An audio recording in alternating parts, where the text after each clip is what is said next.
رمضان كريم. رمضان كريم جميعا.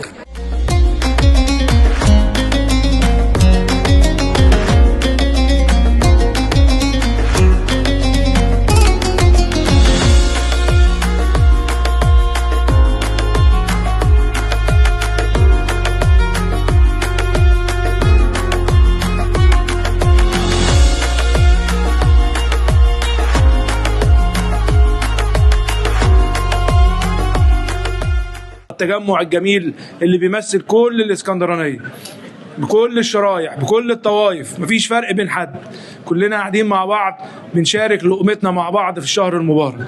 يا رب ان شاء الله دايما متجمعين في الخير، وربنا يقدرنا ان شاء الله دايما اللقاء الجميل والتجمع العظيم ده نفضل محافظين عليه كل سنه باذن الله، ومصر بلدنا دايما في خير وفي امان. كل سنه وانتم طيبين جميعا.